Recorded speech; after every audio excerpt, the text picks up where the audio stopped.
타인에 대한 지배욕을 도학에서는 원종이라 하는데 재수 좋게 학용의 기회를 얻게 되면 히틀러처럼 군중을 선동하여 세상의 모든 제국들을 정복하려고 광분하기도 한다.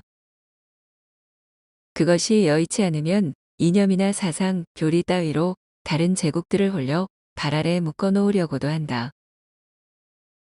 서로가 지닌 온갖 방법으로 주변 사람들을 제어 통제하려 하면서 갈등과 대립이 싹트고 여기서 상극의 문화가 생겨났다.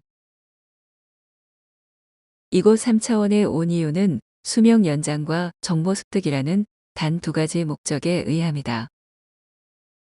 그런데 이렇게 생명 제국과 한 몸이 되다 보니 제국 백성들의 목소리에 휘둘리게 된다.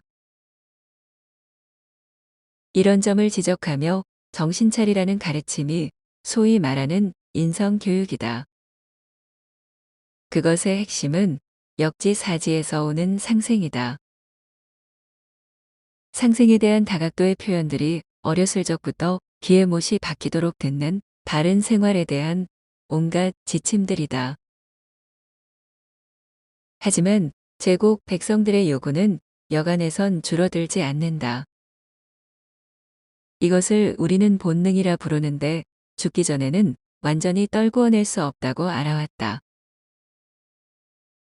그런데 요즘 뇌과학이 발달하면서 상황이 많이 달라졌다.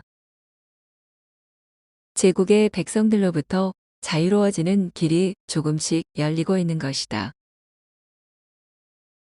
지난 20여 년간 급속도로 발달한 뇌과학은 마음의 영역까지 읽어내고 있다.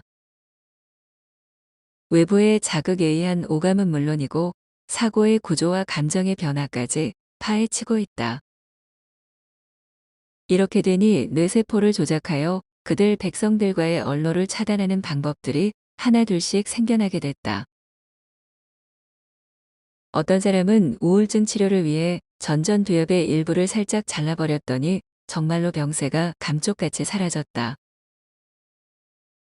또 어떤 사람은 해마의 이상으로 공포심이 유발되기도 하고 혹자는 측두엽의 질환 때문에 성격이 변하면서 없던 예술적 재능이 생겨나기도 했다. 특히 측두엽의 일부 영역은 성령 체험과 같은 신비로운 느낌을 만들어내는 것으로도 알려져 있다. 그리고 테스토스테론과 같은 화학물질을 차단하자 놀랍게도 소유욕이 사라지면서 무소유의 의식 상태가 되기도 했다. 얼마 전 인간의 사고 패턴을 일부나마 수학적으로 기술하는 데에도 성공했다. 연구에 따르면 이런 식으로 인간이 일으키는 사고와 감정들을 뇌를 다루어 어느 정도 제어할 수 있다고 한다. 제국 백성들과의 소통 회로를 조작함으로써 의식의 일대 변화를 가져오게 하는 것이다.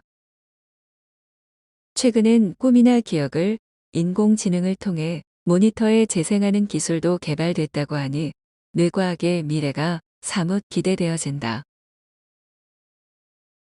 그렇다면 제국의 황제 노릇을 하면서 발생하는 스트레스를 일거에 없애는 수술을 받으면 어떨까? 공포와 슬픔, 짜증과 같은 부정적 감정들을 송두리째 뽑아버리면 통치하는 데에 꽤나 편리할 것이다.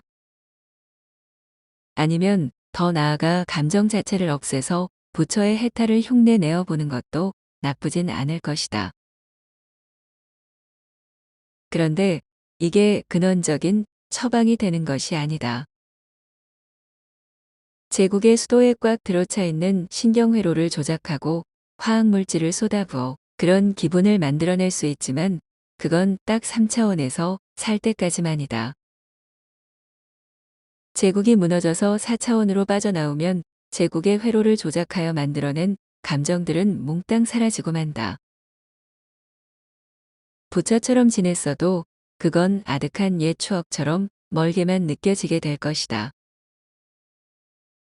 진리에 대한 깨달음이 뒷받침되지 않는 감정은 잠시 스쳐 지나가는 신기루일 따름이다.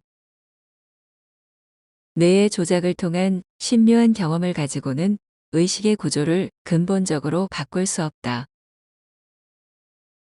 이런 이유로 수행에 있어서 초월적 의식보다 지혜의 확장을 더욱 높이 치는 것이다. 세상에는 초월을 운운하며 깨달음의 경지를 거론하는 도인들이 참으로 많다. 하지만 필자가 보기에 그들 중 극히 일부를 제외하고는 석학들의 견식을 따라가지 못한다. 지식의 양에서 너무 많은 차이가 나다 보니 지혜에 있어서도 대체로 그들이 뛰어나다. 마음이 속세를 초월하여 피 안에 머무른다 해도 머릿속이 비어있으면 허사이다.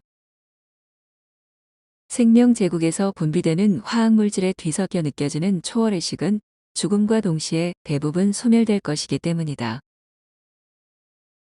하지만 정보를 조합하여 최상의 가치를 그려낼 줄 아는 지혜는 제국의 멸망에 상관없이 그대로 지속된다. 따라서 구도자라면 산속에서 허공을 공부하기 이전에 인류가 쌓아온 지식부터 탐구하는 것이 옳을 것이다. 도인, 각자 선사, 대사 등의 허울뿐인 굴레에 갇혀 화학물질로 샤워를 하며 지내기보다는 하산하여 세상의 학문과 씨름에 보는 편이 낫지 않을까. 그러다 보면 부지불식중 수준 높은 견식을 갖추게 되고 여기에 금상첨화로 공의 묘리를 더해 나간다면 가히 석가의 지혜를 증득하는 날도 기대해 볼 수 있을 것이다.